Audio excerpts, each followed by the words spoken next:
I tried to do it when I was Minister for Education. I was moved, or was it fired before I could finish it. Sawa. But I had promised that when I get an opportunity, this is one thing I wanted to do. Today, I can confidently tell you, we have the Open University of Kenya at Konza City. We now have 10,000 students in the Open University of Kenya.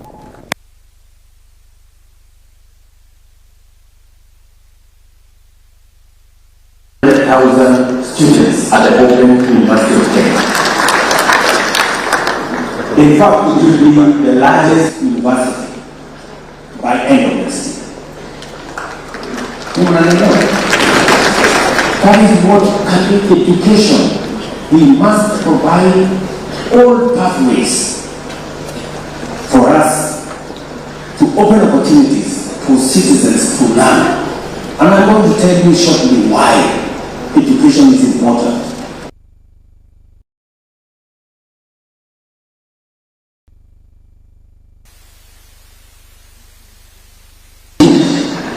If we have to move Kenya to the next level, education is at the center.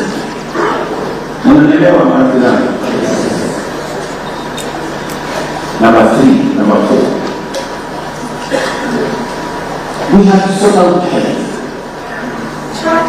You know for a very long time that many people sold their houses, their property, their livestock, their plots, around this center for matters health. Some decided to stay at home and die because they don't know how they will pay if they go to hospital. Many Kenyans died of illnesses that could be treated, but because there was no mechanism. And that is why we undertook to say, let us have a paradigm shift in the delivery of health in Kenya. And this is not a conversation that started last year. Universal health coverage was in the NAC manifesto. Professor Anyang' Nyong'o was Minister for Health. He tried, he did not succeed. Universal health coverage was in the Grand Coalition. Charity Ngilu tried, we did not succeed.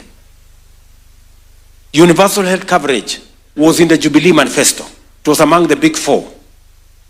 Our minister then, Cecily Kariuki, we tried, we did not succeed.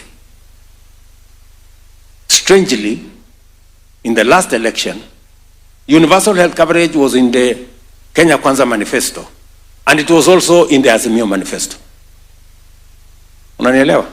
So it is something we agree, all of us, that it is something to be done. But nani atafanya ndio kizungumkuti. So that's why this time round, I said, whatever it takes. Niitwe Zakayo, niitwe nani, ni sawa, lakini this thing, we must do it.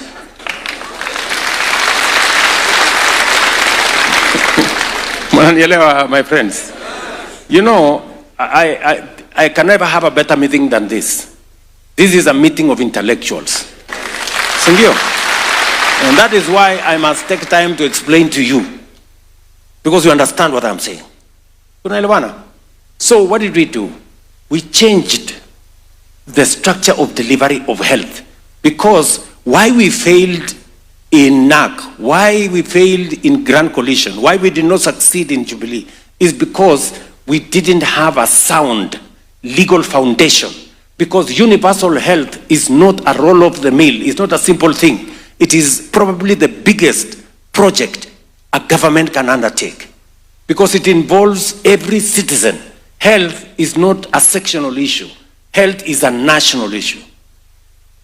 So we changed the law. From one law of NHIF, we now have 5 pieces of legislation. We have passed 4. There is one now in the works in Parliament. We changed the funding structure. We've changed the delivery structure. And now I can confidently tell you, for the last 1 year, which we have implemented universal health coverage under SHA, it's been difficult, but you are beginning to see the results. SHA is beginning, there was initially, it's not working. And then it came to, it is working, but. So we are moving. Yeah? We are going to remove the buts.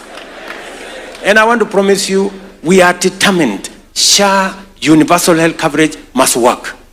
Because the Constitution of Kenya, Section 43, says health is a constitutional right of every citizen. It is not a privilege for those who have money or those who can afford. Unaelewana marafiki zangu? So, we're implementing universal health coverage. NHIF had 7 million contributors. SHA now we are at 27 million Kenyans registered.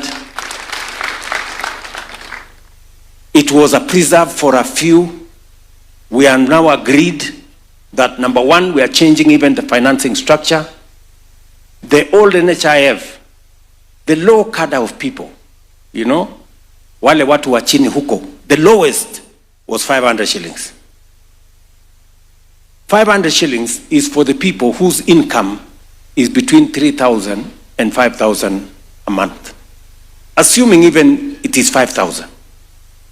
If you tell somebody who is earning 5,000 a month to pay 500, what percentage is that?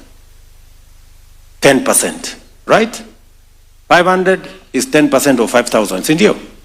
So, the poor people, the people at the bottom of the pyramid, we are telling them, pay 10% of your income. And then mimi napata 1.2 million. Hawa wadosi wameketi hapa wanapata 1,100,000, 700,000, 800,000. Sisi ambao ni wadosi hapa, sitaki kusema yenu.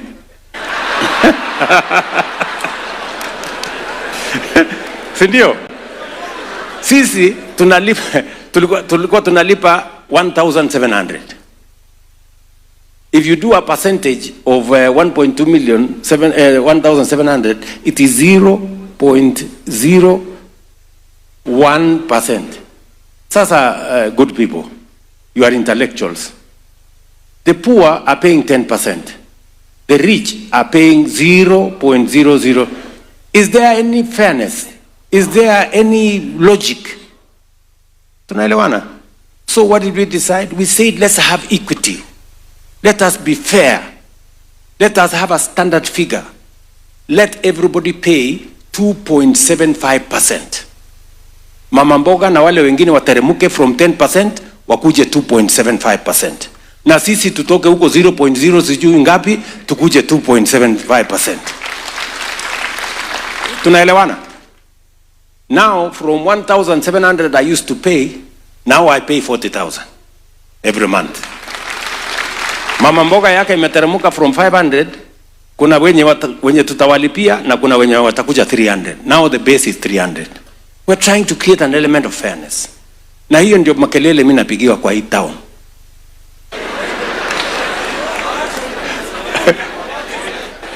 It's because, you know, we're just trying to be fair, good people. Why is anybody against fairness? So what has happened? We are raising more money. We used to raise 2.6 billion. Now we are raising 7 billion shillings every month to deal with health. And now we have put money in the budget. We've said citizens, and I want to tell you, and I'm going to discuss with you your own medical scheme later, because these people are going to ask me. Tunaelewana? Yes, and I'm going to tell you what we are going to do on your medical bill. Because today, access for teachers is 7%. Access for civil servants is 14%. Ni mnanielewa? So there is something wrong with the medical cover. And I know these good people, these representatives of yours, They have already captured it. And I am going to tell you how we are going to solve it. Tunaelewana marafiki zangu?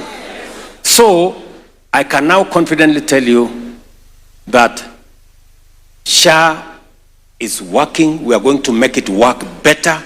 You can now hear testimonies of citizens who are telling you SHA paid for me 20,000, 50,000, 100,000, 500,000 and all that. Something that we used not to hear before. And it is just 1 year. In fact, tutafikisha 1 year, tutafikisha 1 year October. Ni mnanielewa? What we are also going to do, we are going to get rid of crooks. You know, wale wakora